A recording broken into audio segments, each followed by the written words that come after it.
Este será o terceiro sermão que eu extraí dos estudos de Hebreus que nós estamos fazendo às quartas-feiras, nos textos de Hebreus capítulo 6, de 5 e 6, que eu estava fazendo e eu extraí para trazer como mensagem para a igreja. São as exortações que o autor faz na carta, uma delas, chamando a atenção daqueles cristãos que receberam esta carta. Este último sermão, este último trecho é um encorajamento. Então houve fortes exortações e agora o autor parte para o encorajamento. Encorajamento é um desses grandes benefícios que a gente tem na amizade. Quando a gente tem amigos, a gente é encorajado a muitas coisas. Eu sei que todos nós já tivemos experiências de encorajar e ser encorajados. Nós pais devemos ter aí uma lista delas. Eu me lembro que certa feita as crianças eram pequenas e nós fomos viajar e tinha um tobogã muito alto. Sabe o que é tobogã? Todo mundo conhece. Os que têm mais de 40 eu sei que conhecem, né?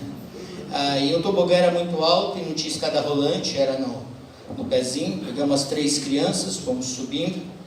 Chegou lá em cima, Fernando parou e falou assim: eu não desço. Eu olhei para a escada e pensei: eu também não desço. E aí vem aquele encorajamento: olha o menininho descendo, é melhor que você, é maior que você, igual você, olha a menina descendo, e aquela tentativa de encorajar.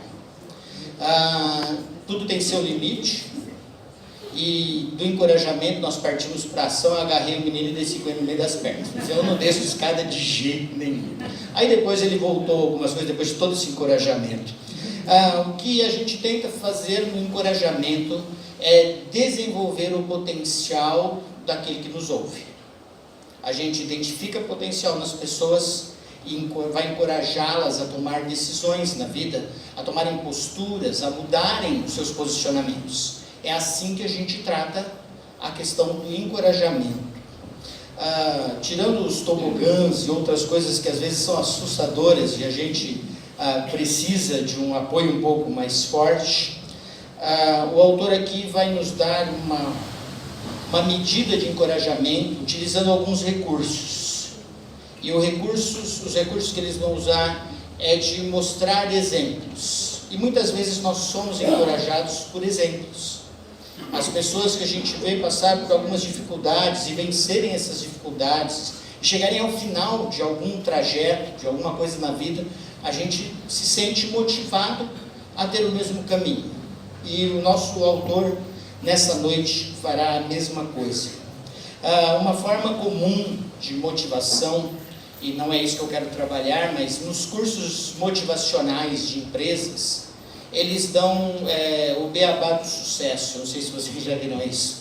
Se você fizer isto, você vai ter sucesso. Sucesso no emprego, sucesso na liderança, sucesso no ganho de dinheiro. E assim eles trabalham esta motivação. E não tem alguma coisa que mais nos motive na vida do que saber que ao final nós alcançaremos o resultado esperado. Então você investe alguma coisa e tem o resultado esperado para a sua vida.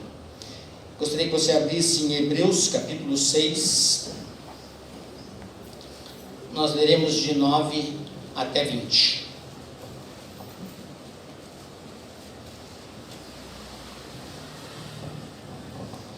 Quanto a vós outros, todavia, ó amados, estamos persuadidos das coisas que são melhores e pertencentes à salvação, ainda que falamos desta maneira.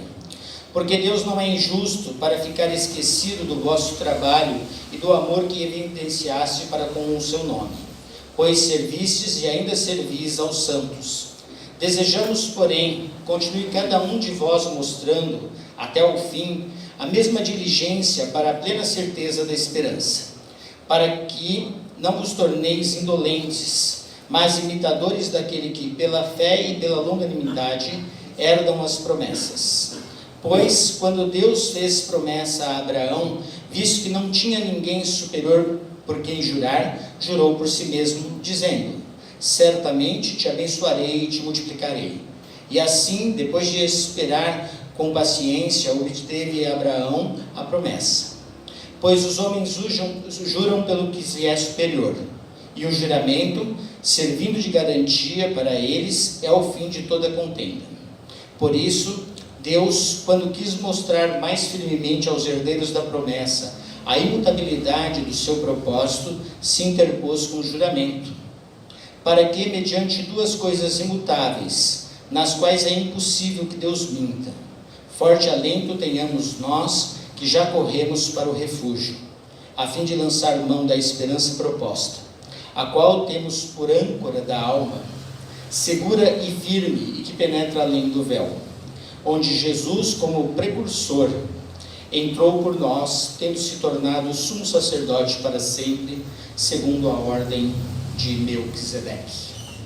Eu vou só relembrar que lá no capítulo 5, quando ele vinha dando algumas explicações, quando ele chega ao capítulo 5, ele fala assim: olha, eu não vou poder continuar falando sobre o sacerdócio de Melquisedeque, de coisas mais complexas da fé cristã, porque vocês são bebês espirituais.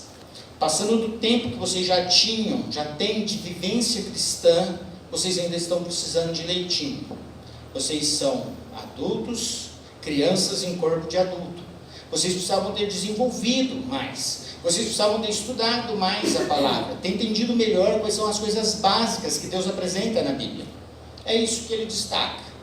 E ele fala assim: olha, vocês estão tendo problemas para discernir as coisas que são corretas de serem feitas na vida, no dia a dia, nas decisões de vida cristã, porque vocês estão muito aquém daquilo que deveriam conhecer no que diz respeito a Deus, seus propósitos e sua vontade. Esta é a primeira exortação dele.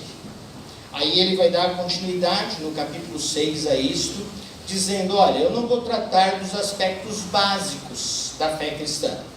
E ele destaca 3 pontos importantes e entra naquele texto que é o texto mais discutido entre os cristãos a respeito de algumas coisas que são impossíveis. É impossível que alguém que tenha vivido com Cristo, que tenha vivenciado as obras do Espírito, que tenha permanecido na igreja de Cristo Jesus, que esse retraia e depois volte a ser renovado. O que o autor está, na verdade, montando é um argumento. Ele olhou para os crentes aos quais ele estava escrevendo e disse: vocês estão precisando de amadurecimento espiritual. Amadurecimento espiritual a gente tem a partir do conhecimento da palavra de Deus. É assim que a gente amadurece. Conhecimento da palavra de Deus, onde está expressa a vontade dele, onde estão expressas as promessas que ele fez, onde ele demonstra o que lhe agrada. E o desejo do cristão tem que ser o desejo de servir a Deus e agradá-lo com sua vida. Então vocês estão derrapando nisto. Não que vocês não sejam convertidos, mas vocês estão negligenciando os ensinos de Deus. Então ele fala assim: olha, só que existe o perigo de dentro da igreja, no conjunto da igreja, nós termos misturado ao trigo o joio. O joio é uma plantinha que é igualzinha ao trigo até ficar adulta, madura. Quando ela amadurece, ela é só planta, ela não tem grão. Do trigo é extraído o grão, o joio é lançado para ser queimado. Essas são as palavras de Jesus. Ou seja, existe no contexto da igreja cristã pessoas que são verdadeiramente convertidas e pessoas que não são. Neste ponto, o nosso autor de Hebreus deixa o povo meio preocupado. Será que eu sou ou será que eu não sou convertido? E este é o propósito dele. As pessoas se sentindo aquém do crescimento espiritual, se sentindo exortado como criança espiritual que não conhece a vontade de Deus, e olhando que dentro da igreja pode existir pessoas que não tenham um contato pessoal com Cristo Jesus, deixou todo mundo em dúvida. E infelizmente nós fizemos isso em 3 sermões. A leitura da carta de Hebreus seria de uma única vez, o que facilitaria o auditório. Nesse último contexto, a partir do versículo 9, ele vai dizer como ele enxerga aqueles que têm um relacionamento com Deus, e que a expectativa dele é que aqueles que receberam a carta tivessem isso no coração deles. Então, o que ele faz agora é basicamente ajudar aqueles crentes a interpretarem, a entenderem o que realmente é ser convertido e como isso se manifesta. No comecinho do capítulo 6, ele usou 6 expressões ali que definem o que é o início da vida cristã. Ele diz assim: olha, vocês têm que ter fé, consciência de perdão de pecados, entendimento do que é a igreja de Cristo Jesus, noção correta da ressurreição dos mortos e entendimento do juízo final. Essas são as coisas básicas que o convertido tem que entender. E depois ele vai dar continuidade agora, mostrando como que aqueles crentes podiam entender que aquelas exortações não estavam dizendo: vocês não são convertidos, mas vocês têm possibilidade de se analisarem e verem se está faltando alimento ou não para vocês, se vocês conhecem ou não o que é básico para a salvação, e se vocês têm manifestado, externado que são verdadeiros cristãos. Então ele vai dizer que o cristão apresenta alguns frutos que são frutos dignos daqueles que foram salvos. Ele começa assim, ele fala: olha, eu olho para vocês na expectativa de que vocês sejam salvos, que vocês tenham fé. É assim que este pastor olhava para a igreja que ele estava escrevendo. Ele fala assim: olha, a salvação é de vocês, é visual em vocês pelo trabalho que vocês desenvolvem. Então o pastor olha para a igreja dele lá no primeiro século e diz assim: olha, eu estou convencido de que vocês sejam crentes porque vocês têm demonstrado amor e trabalho ao nome de Deus, e que vocês servem uns aos outros, que vocês se dispõem a servir os irmãos na igreja. Este é o contexto que ele começa. Ele falou assim: então, o desejo de servir é uma característica do convertido. O desejo de servir a Deus é característica do convertido. O amar o nome de Deus é característica do convertido. Eu queria só expandir um pouco mais a ideia aqui. Servir para nós, o nome de Deus é simples, é trabalhar para Deus. E quando eu penso em trabalhar para Deus e servir aos irmãos ou aos santos, como ele coloca aqui, o que está dentro disso? Uma das evidências de eu ser salvo é o desejo de manifestar o nome de Deus a outras pessoas, dentro e fora da igreja. Pastor, mas eu preciso manifestar o nome de Deus dentro da igreja? Preciso.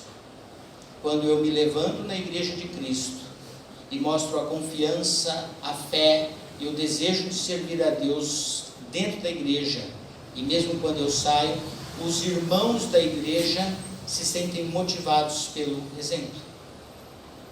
Vale a pena servir Deus. É isso que eu declaro quando eu sirvo Deus com alegria e inteireza de coração. E é isso que Deus pede lá desde o Antigo Testamento, que eles amassem a Deus com toda a força, com todo o entendimento e com todo o coração. Amar a Deus com força é vontade de fazer e disposição para fazê-lo. Com entendimento é sabendo quem é Deus, conhecendo quem é Deus, e a manifestação de quem é Deus, de quais são os atributos dele, estão revelados na sua palavra, conhecendo a palavra. Então, este é o nosso contexto, e com o nosso coração é com amor. Então precisamos de vigor.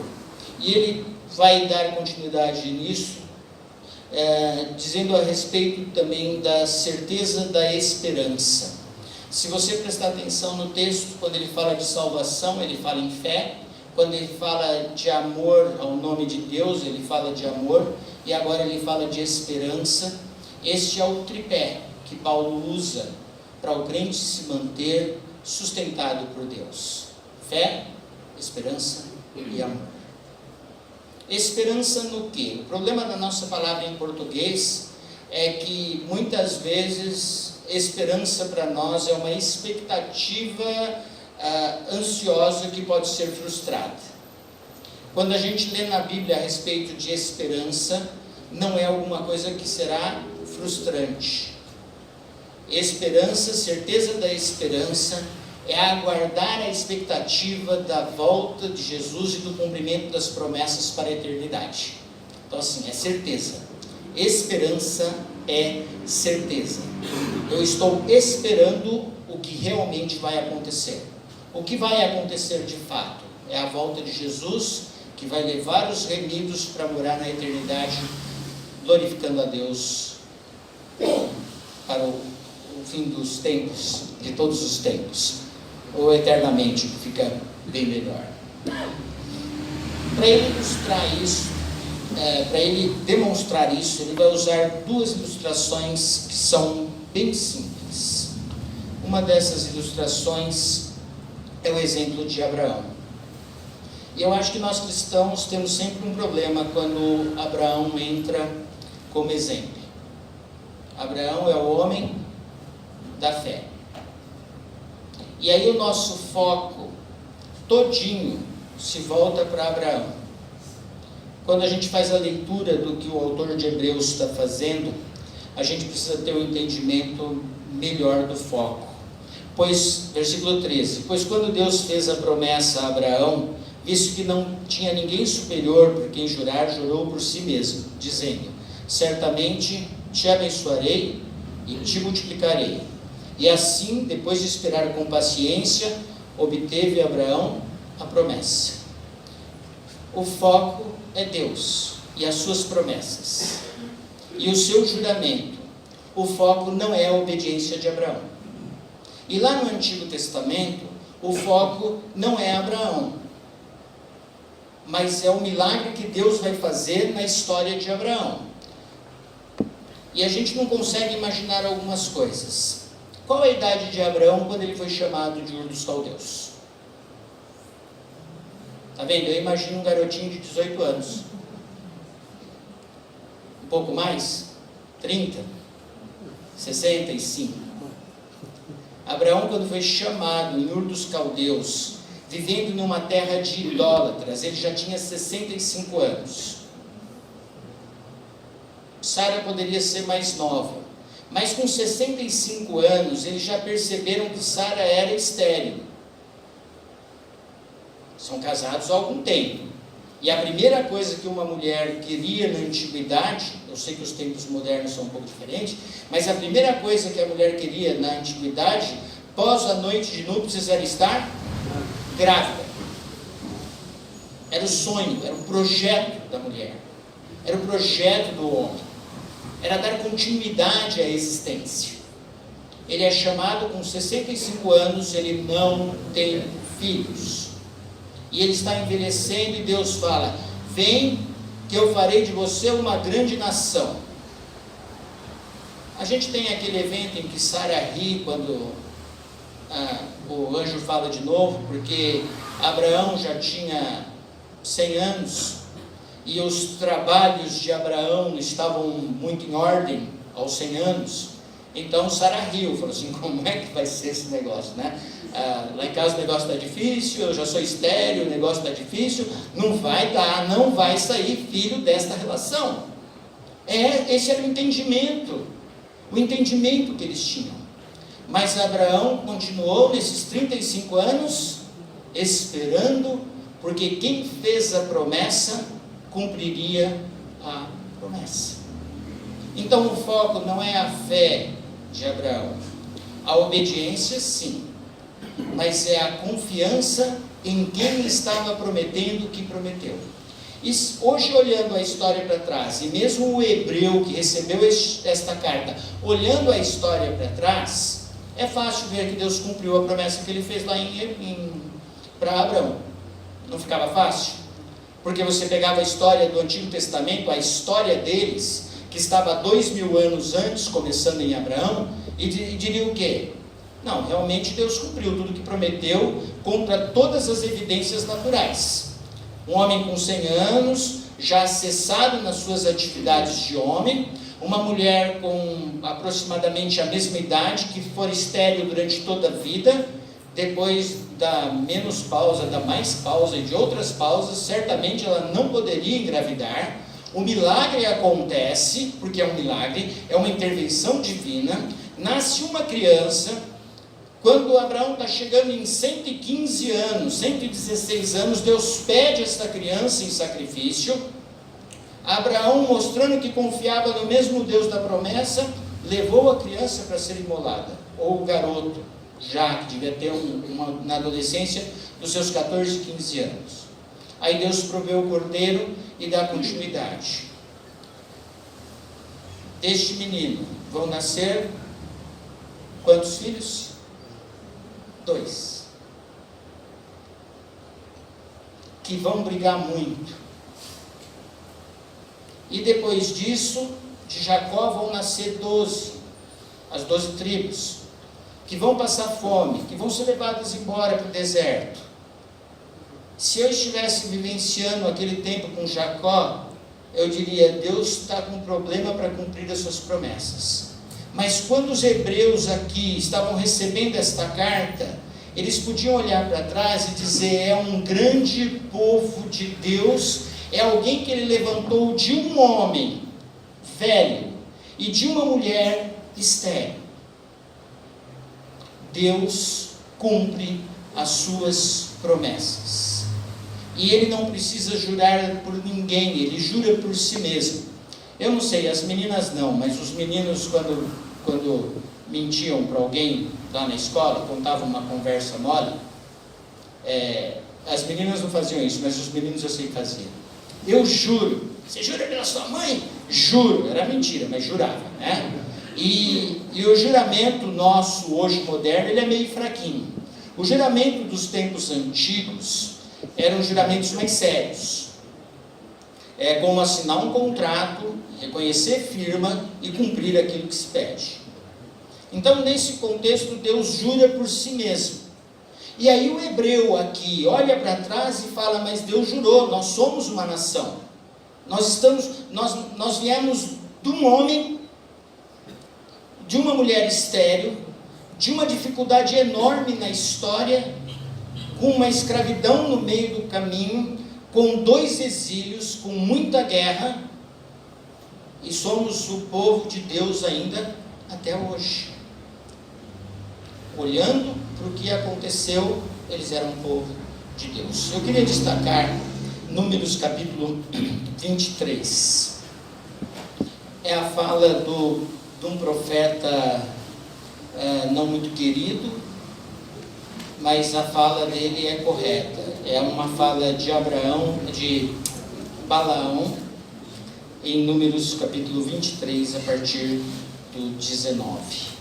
Eu acho que ele sintetiza o que o autor de Hebreus está transmitindo quando ele diz que por duas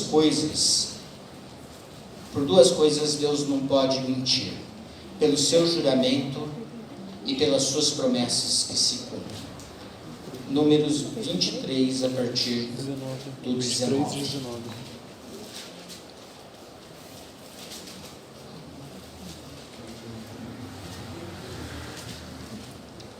Deus não é homem para que minta, e nem filho de homem para que se arrependa.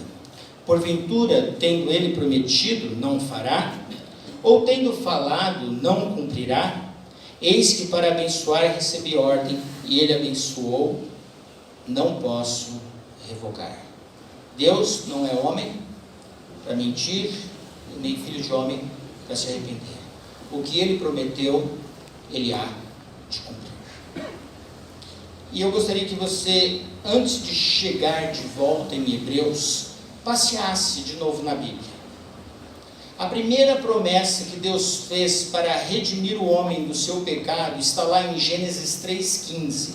Ele prometeu que da descendência da mulher viria aquele que haveria de salvar a humanidade do prejuízo trazido por Adão e Eva ao homem. A introdução do pecado, a inimizade contra Deus e o desligamento espiritual. Trarei o descendente da mulher que resolverá, que reverterá este problema. Esta promessa está em Gênesis 3,15. A história anda. Deus acaba com todo mundo conhecido, deixando só 4 famílias. A continuidade disso, na escolha, ele chama um homem.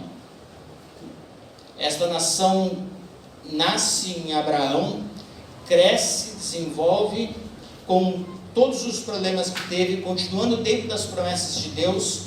Há 2000 anos atrás, Cristo Jesus nasce, cumprindo todas as profecias de Antigo Testamento. São mais de 300 profecias diretas no Antigo Testamento que apontam para a vinda, morte, ressurreição, segunda vinda e reinado de Cristo Jesus. São mais de 300 profecias, diversas delas citadas por Jesus, apresentadas em Atos e interpretadas em outros textos do Novo Testamento.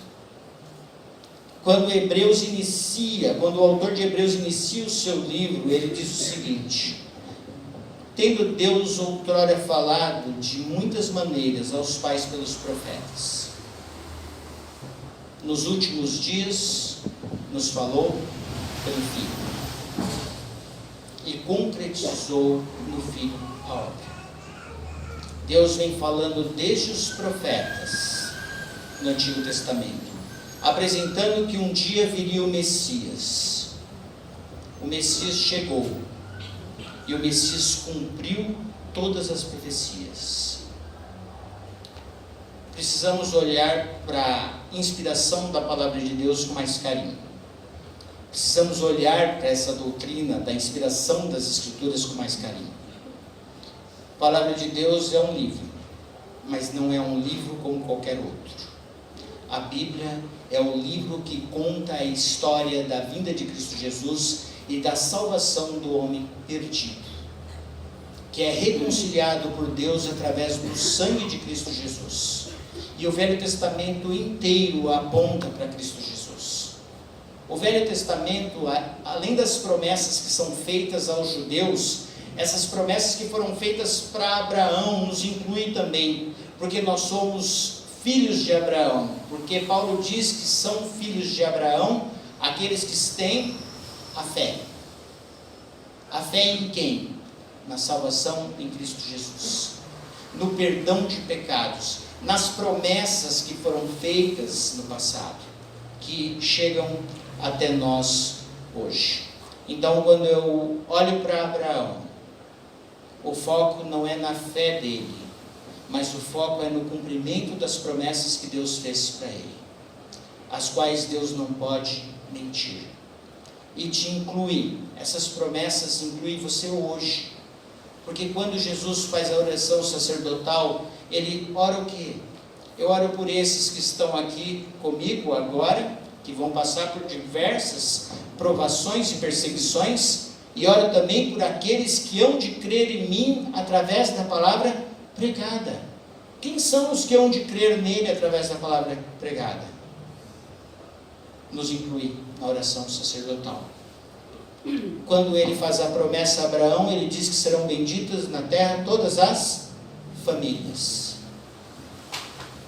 Nós somos atingidos pelas promessas de Deus feitas a Abraão. Quando ele prometeu um Salvador lá na saída do Éden, e esse Salvador vem para redimir o homem pecador, esta promessa nos atinge também. E Deus está dizendo, e o autor de Hebreus está dizendo, que Deus promete e Deus cumpre. Sua salvação está depositada na mão de um Deus que cumpre as suas promessas, provadas no exemplo de Abraão, provadas na história do Antigo Testamento, e o Antigo Testamento se comprova nas profecias que apontam para o Redentor. Você tem que ter base da sua salvação e certeza da sua salvação. E aí ele usa uma outra ilustração. E a outra ilustração também cria algum problema para nós. Ele diz que Deus, que Jesus é a âncora da nossa alma. E a âncora para nós tem um problema. O que é uma âncora? É um pedaço de ferro bem pesado que o marinheiro joga no mar para segurar o barco, não é isso? E a âncora normalmente ela afunda. Essa é a nossa visão de âncora. Alguns comentaristas trazem a visão de âncora que eles tinham naquela época. A âncora era uma pedra que ficava firme em terra. Saía do barco que vinha chegando no porto, um barquinho menor a remo, e trazia uma corda que seria amarrada na âncora. Os marinheiros do barco ficariam sustentando a corda lá. O barquinho que vinha, ele era chamado de precursor, que era quem vinha na frente. O precursor ia até a praia, amarrava a corda na âncora, e os marinheiros iam puxando essa corda para trazer o barco até o porto. Então ninguém jogava uma âncora no fundo. O barquinho era ancorado em terra, em pedra firme. E alguns locais tinham diversas dessas rochas para que os barquinhos se ancorassem ali. O que ele diz é que aqueles que já procuraram refúgio em Deus lançaram mão dessa esperança da salvação, e aí versículo 19, o qual temos por âncora da alma, segura e firme, que penetra o véu. Quando Cristo Jesus morreu, o que aconteceu no templo? O véu se rompeu. O acesso a Deus estava aberto pelo sangue de Cristo Jesus. E o precursor, o barquinho que levava a corda até essa âncora, foi Jesus, que entrou no Santo dos Santos com o seu sacrifício, nos purificou os pecados e amarrou as nossas almas a Deus. As nossas âncoras de alma estão garantidas em Cristo Jesus no santuário eterno. O que o autor de Hebreus fez agora? Se você tem alguma dúvida da sua salvação, porque você está fraco espiritualmente, ele está dizendo para você: a sua salvação não depende das promessas que você fez para Deus, mas da promessa que Deus fez em salvar. Se a sua alma já procurou refúgio em Cristo Jesus, descanse, porque a sua alma está ancorada dentro do santuário eterno. Há tranquilidade de vida para você, hoje e eterna. Mas se você está se sentindo como o de 2 sermões atrás ainda, achando que você está um bebê espiritual, o incentivo e a motivação que Ele quer te dar é: confie em Deus, não seja negligente ou preguiçoso no seu relacionamento com Deus. Corra atrás, procure se desenvolver, procure aprender mais como Deus quer que você viva. Estude mais a palavra dele, tire lições para a sua vida no dia a dia, para que você aprenda a discernir quais são as coisas corretas, discernir o bem do mal. Tenha consciência do que é básico para a vida cristã. Cristo Jesus te perdoou dos seus pecados, definitivamente.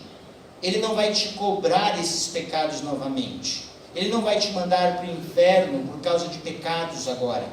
Depois que você foi lavado pelo sangue de Jesus, você está ancorado além do véu. A âncora da sua alma é Cristo Jesus. Mas pastor, mas eu peco.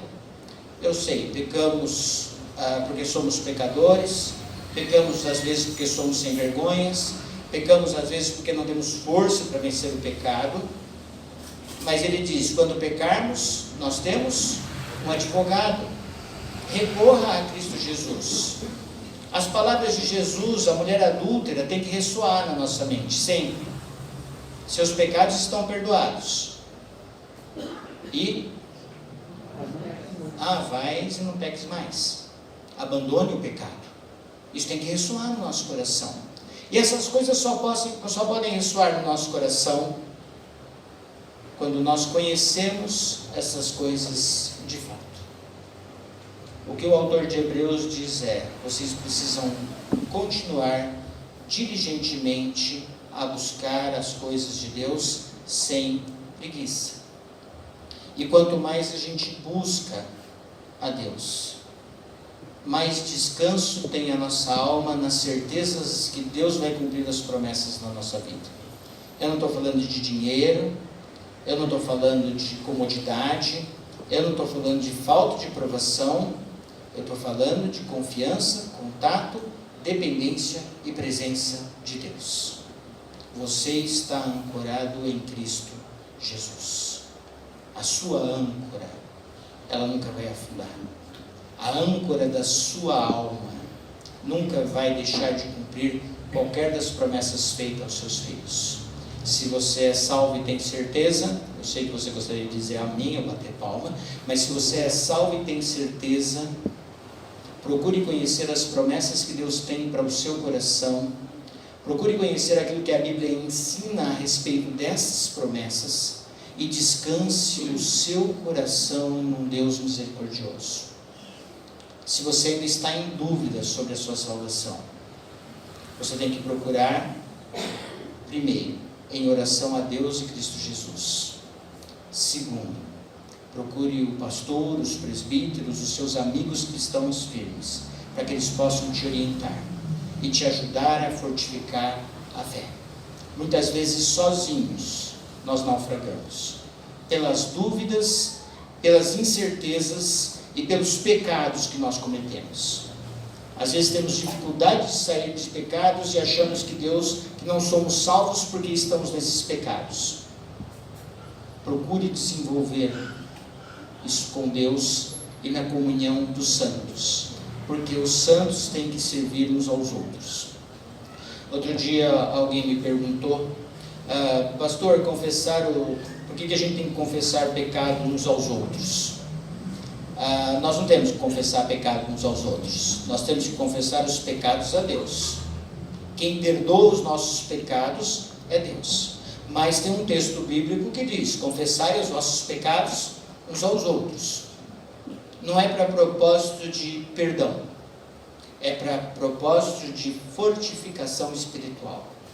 Quando eu tenho alguém ao meu lado, conhecendo as minhas fraquezas, este alguém pode me ajudar a sair desses pecados. Vai orar por mim, vai orar comigo e vai me auxiliar na vida. Este é o propósito de confessar os pecados uns aos outros no corpo de Cristo. Não é para que os nossos pecados sejam perdoados, porque os nossos pecados são perdoados por Deus em Cristo Jesus. E quando pecamos de novo, o nosso pecado é perdoado mediante confissão em nome de Cristo Jesus. Esta é a confiança que temos na salvação. Eu queria que, se você pegou todos os sermões, você saísse daqui hoje com a sua alma mais descansada, sentindo-se refrigerado pelo amor, pela paciência que Deus tem conosco, apesar daquilo que somos e fazemos. Porque se eu minto, se eu sou infiel, Deus de forma alguma se nega. as promessas que Ele fez, Ele há de cumprir. Se você tem Cristo Jesus no coração, apesar de você estará no céu. Mas se você quer ter regozijo na vida, do aqui e agora, bom relacionamento com Deus, paz e tranquilidade, certeza absoluta de salvação, desenvolva a sua fé. Amém? Eu quero usar o texto de Coríntios hoje, resumidamente, para a gente passar para a ceia.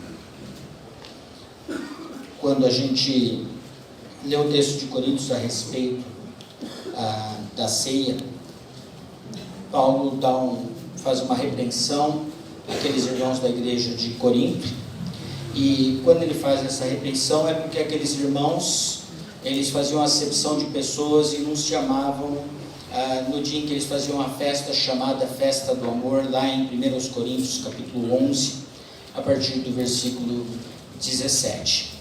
E ele fala assim: olha, vocês vão para a igreja, levam os alimentos para fazer o junta-panela lá, só que o rico junta a panela com o rico, e o pobre junta nada com outro pobre, e o pobre passa fome, e o rico come até não aguentar mais. E há até quem fique bêbado no meio de vocês, porque vocês estão fazendo as suas panelinhas. Isso não é bom para a igreja. Mas ele fala assim: mas nesta festa vocês também celebram a ceia. E a partir do versículo 23 do capítulo 11 de 1 Coríntios, ele diz o seguinte: porque o que eu recebi do Senhor e também vos entreguei, que o Senhor Jesus, na noite que foi traído, tomou o pão, e tendo dado graças, o partiu e disse: isto é o meu corpo, que é dado por vós, fazei isso em memória de mim. Por semelhante modo, depois de haver ceado, tomou também o cálice, dizendo: este cálice é a nova aliança no meu sangue, fazei isso todas as vezes que o beberdes, em memória de mim. Porque todas as vezes que comerdes este pão e beberdes o cálice, anunciais a morte do Senhor, até que Ele venha. Participação da ceia. Ela é uma ordenança, ela é um rito, ela nos faz trazer à mente recordações a respeito da morte sacrificial de Jesus, sua ressurreição e o efeito do derramamento do sangue dele, que foi o perdão dos nossos pecados. É assim que a gente começa participando da ceia. Isso é básico na ceia. Quando a gente participa da ceia, a gente declara também que fará isto nesta certeza de que a morte de Jesus nos purificou dos nossos pecados, nos dando livre acesso a Deus, e faremos isso até que Ele venha. Tem duas direções na sua vida: até que Ele venha definitivamente para levar os seus aos céus, ou até que Ele nos chame para participar da glória dele nos céus antes da sua vinda definitiva. De qualquer jeito teremos um encontro com Ele, ou no meio do caminho, ou ao final da história.